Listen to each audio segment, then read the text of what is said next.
I'm Joyce Woodworth. Welcome to the Spirit of Winona. Christmas is a time for traditions, and one tradition I would like to share with you is the making of Christmas crafts. Each year since my children were small, my family would pick one craft that we would all make together, and then we'd give them away for Christmas presents or just keep them ourselves.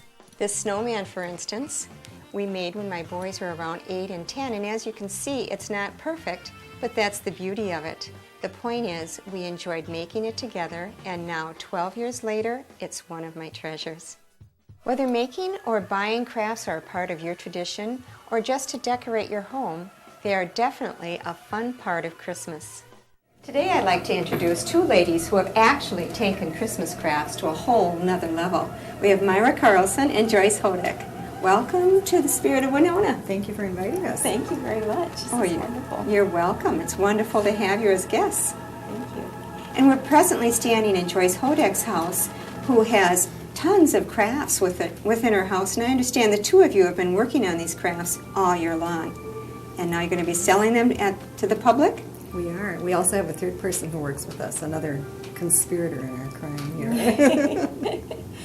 Her name is Sarah Weisskopf. Okay, well, what have the three of you been doing? Tell us about that. How's your year been going, preparing these crafts? Well, we kind of gather ideas all year long, and about the middle of summer we start to put them together and start working on it diligently between our day job, and we do it in the evenings mainly. Keeps us busy. It's kind of interesting though, because we don't work together. We each do our own thing, and so when we set up for the show, it's kind of like show and tell, because we've never seen what the other one has made. So these three ladies have been working on their Christmas crafts all year, and it is evident they truly enjoy their busy hobby. Each craft looks like it was produced with tender, loving care and could be proudly displayed in any home. Each of the three women have developed their own style of creativity in the crafts they have produced. Sarah Weisskopf, for instance, has put together darling wooden pieces that tell a story in and of themselves. The snowman wall hanging, for instance, has two darling chubby snowmen looking up to the sky in anticipation of more snow falling. The words, "looks like snow," neatly printed, reinforces the look. The signs have beautiful hand lettering and would offer a winter welcome for any home. Each one of us have our own look, I guess we'd call it, our own specialties that we kind of enjoy doing, and we managed to put it together, and it comes together looking kind of good, we think. Joyce, I can't help but stop by this tree. It's so darling in your corner, and I love the way you have the ivy painted on your wall to kind of blend in with it. Right. Go ahead. It's something that I got for my birthday a couple of years ago from a group of friends, and I keep it up all year round, and I kind of change the decorations with the season, and I like the north woodsy look too, so I have some canoes and birch bark and twigs, red twig branches, and hydrangeas, dried hydrangeas, and popcorn and cranberry garland. I keep that up all year round too, and it's just fun. I change it with Easter. I have Easter decorations, bunnies and stuff I stick in there, and a little moose I'll stick in there too. So I enjoy that. It's good. It's really cute. Really cute. You. Great idea for your house. Yep. Well, tell me what kind of a feeling you get when you're making your crafts. it's kind of a therapeutic feeling when you really get into a project or something that you enjoy doing. I don't know, I block everything else out because I just am so absorbed in what I'm doing at the moment. But Myra Carlson enjoys making a variety of crafts, Christmas as well as for everyday use. She makes cute little snowmen from fence posts. She knits washcloths. She designs puzzles and bookmarks that her husband cuts out for her on his electric saw. She makes bath salts and wonderful fragrant soaps. Coffee beans right next to the soap. Now, what are these for? I know you didn't make these. no, if you smell a lot of the different scents, pretty soon they all start to smell the same. And if you take a whiff of coffee beans, it kind of clears your nose so that you can, distinguish the different fragrances better. Joyce, you can't help but notice this. It looks like a flower pot. Is that what this is? Yes, it is. Sarah had made those. And it's the base of the flower pot, the saucer, and then the pot itself, and it's painted up and it's stenciled on there. with a lid on. You can use it for candy or cookies or. Here's another one of those little pots and a snowman. Exactly. That's darling. Oh, and look at this. Is this a lamp with books? Yes, it is. It's a lamp that I made with just a stack of books that I picked up at an estate sale or a rummage sale, and I just put a few little extra things on it, and the lampshade, and it's just something different that I enjoy having here, and a lot of people have noticed it, and I have a couple of those for sale here also today. It's fun to do. Tell me, did you like glue all these together and then just drill something right down all of them? Exactly. I had to take each book one at a time and a drill bit and drill through it. It was kind of tough to do, and then you have to flatten out the pages and glue them all back together again. Makes it difficult to read. Yes, it does. Very. And just how you put them together, I think, makes the difference. Well, I think the exciting news for us today is these gals have offered to show one of the crafts in detail to us so we can make the craft at home. Can we talk about which crafts you've chosen for that? Sure we could. One of the things I'm going to be showing you is how to do these little candle shades. They're done on top of a wine glass with a tea light inside. They're made out of a vellum paper, which you can purchase at any craft store, any fine rubber stamp store, and it comes in all different colors, different patterns on it. Kind of pick what you choose. What you'll need is a template for the shade and a pencil just to draw around it. Then we'll cut the shade out with a decorative scissors and a rubber stamp inked up with a pigment ink. You cannot use a dye-based ink. You need a pigment ink, something that stays wet. You sprinkle it with a clear embossing powder and then heat it up with a heating tool. The first thing you're going to do is to lay your pattern out and just simply trace it with a pencil and then cut it out with the decorative scissors. These are so much fun. They come with tons of different kinds of edging. This one has sort of a scalloped edge, doesn't it? There's the scallop edge, there's a Victorian lace edge, there's one that almost looks like a pinking shears, a sunflower one. They're just all different kinds of edges. The next step is to take your rubber stamp and ink it up. And just simply stamp it on. This would be a great project to do with your children, too. Kids love to rubber stamp. And you sprinkle it with the embossing powder. And if you're lucky, you can get it back in the jar again. And what does the embossing powder do? What it does is it coats that wet ink with a powder, and then I'm going to heat it up with a heat tool, if you don't mind the noise, for just a minute here. And this is really fun to watch because in essence what you're doing is you're melting that embossing powder. And you can see what you're doing because it turns real dark. Is this a tool you buy at the craft store as well? At a craft store or a stamping store. Either one will have them. Years ago, before they made these, I used to use the bottom of my iron. I would take the iron that it was more fun doing that than ironing clothes, flip it over and lay the paper on top, and the heat from the iron would melt the embossing powder. Oh, that's a good idea if you don't have one of those. How much does one of those cost? You can get them all the way from probably $8 or $10 up to $25 or so. It just depends on what brand and what kind you want. You also can do it over take your toaster and push your toaster down without anything in it, and the heat will rise out of the toaster. If you lay the vellum over the top of that, it'll melt the powder too. So yeah, good ideas. Then the next thing you're going to do is flip it over and do the coloring on the back. That's what gives it that soft, muted coloring look. You can do it directly with markers.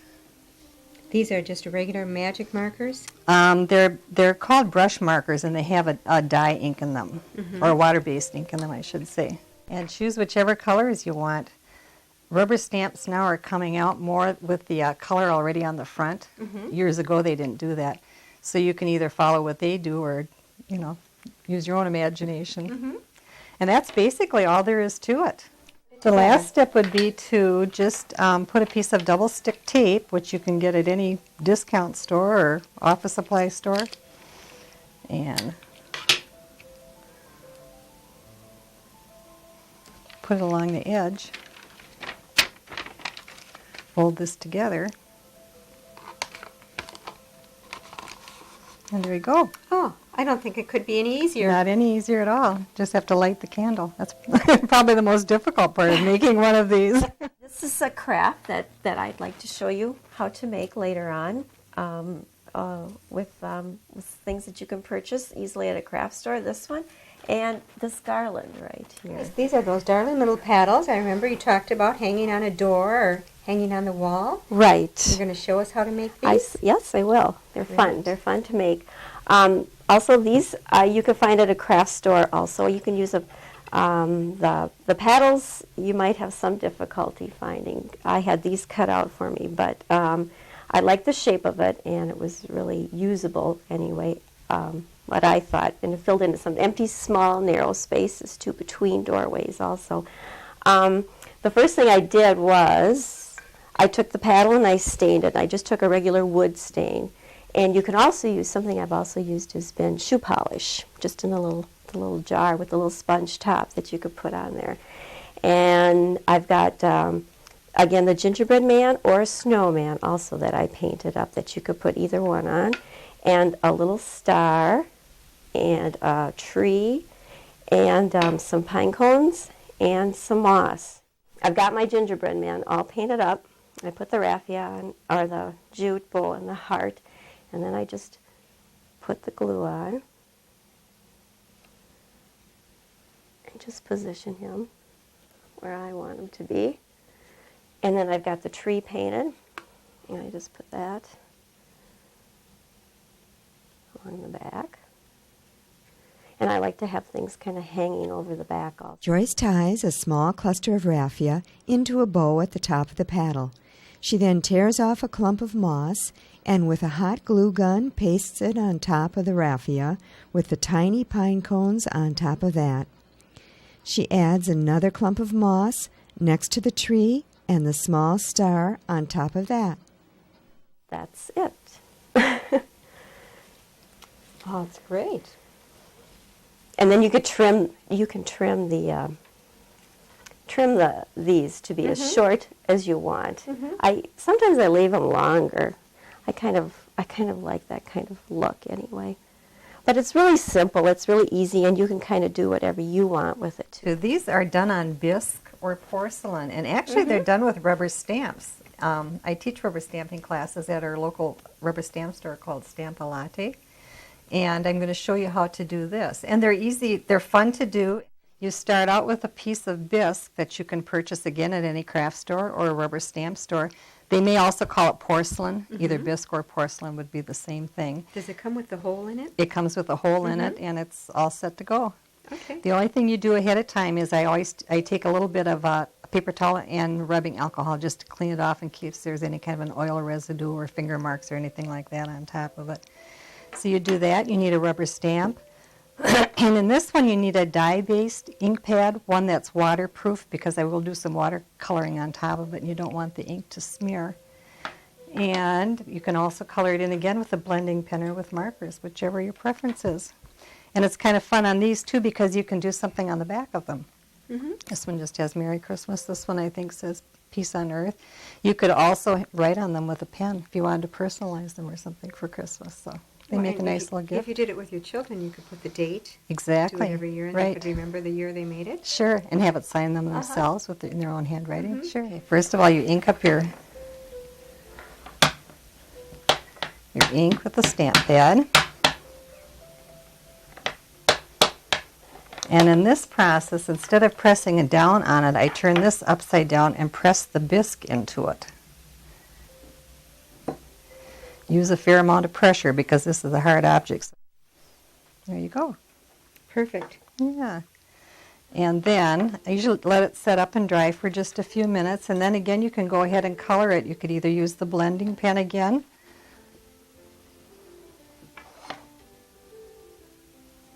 and one advantage with the watercolor is if you should mess up, you can take a Q-tip that's just slightly damp, and because it's watercolor paint, so you can take that right off. I noticed there's not a print around these little yellow stars. How did you do the little yellow stars? Those I did with a different color ink pad. This particular one is mustard. Any shade of yellow you could use, and a star stamp. Oh, good idea. And you could even also do it on the back if you wanted to decorate the back of it. Oh, clever. Yeah. And this one says Merry Christmas. If you want to personalize it, have Merry Christmas on it, and then write your name and the date or something on it. Now, I noticed this one has sort of a little puffy white paint. How did you do the puffy white? That's done with this liquid applique. Comes with a fine point. This comes in different colors. The one I've used on here is white, and you just squeeze it on. When you're finished with these, I always take a spray fixative and give it a squirt of spray just to set the color so you don't have to worry about the ornament getting wet, things running or something. You could even use hairspray if you wanted to. That'll fix colors too. So. Interesting. Yeah. Now this is just going to dry, and then it's going to look puffy like this. You don't have to heat set it or It'll anything dry. like that? You need to heat set it with the heat tool that we used before. How about a dryer? Since this is so sticky, could you use your dryer? It would on probably work with the dryer because you don't have to worry about this blowing around any. Sure. And it puffs up just like it would when you're toasting a marshmallow. Oh, and then you just tie a pretty string in it, and there's your ornament. Right, you're done. You personalize the back of it, and you're set. Myra, I love this chubby little snowman. Did you make him? Yes, I did. He's made out of a fence post.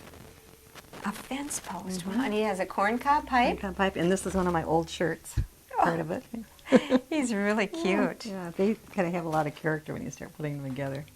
And this looks like it was used, one of your stamps was used on this It one is, as well. it was. And then colored in with blending colors.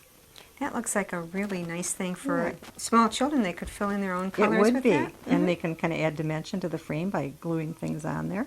Oh, what a clever idea.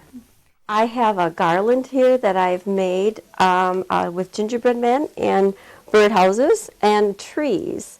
And it's something that could be put above a fireplace or in a window as a swag through an opening, or hanging on a valance, or across the middle of a window too, from side to side, or in a Christmas tree. I can go to a craft store and I buy pieces that I think would look well together, that I enjoy, that I like. And you can buy just the pieces in packages, sometimes just 1 to a package, or 6 to a package, and the birdhouses. And you paint them how you like it. And a wire. I've got a wire here that I've cut. And I've got little grapevines to put at the end that you can hook up to the fireplace or the window or anything with a little nail. I see you added a few little hearts. So these are something you buy at the craft store and just glue on? Exactly, right. You buy those in packages of a dozen or so, and I just painted them, and I just put it on with some tacky glue that you can get at the craft store also. And then I just take the wire and poke it through my drilled hole, and then the next one is this. And poke it through. Now, then to decorate in between the pieces of wood, I take some greenery that I've bought at the store, at the craft store also, and I just twist it around the middle, and it just kind of fills in between the, and covers up some of the wire. And then I just take a piece of rag strip that I've cut and just tie that around and make just a little knot and pull it tight. And that's it. That's the end of the. Great. That's the end of the decorating on that one. Well, that's easy enough. It's really easy. It's fun. I enjoy doing this kind of stuff. I like the rustic look. And Well, Myra and Joyce, I want to thank you so much for sharing your crafts with us. Thank you. well, thank you very much. It's fun. Great ideas and things that we can do with our children or just do for ourselves. That's right. And it's fun to do. They're all very easy. Therapeutic, as we were just saying. Therapeutic, and for some of us, Right. frustrating for others, but they're all easy enough. Yes, they are. Yes. Yes, they are. Very much so. Well, thank you again for joining us on the Spirit of Winona. And thank you also for joining us. And please join us on the next Spirit of Winona.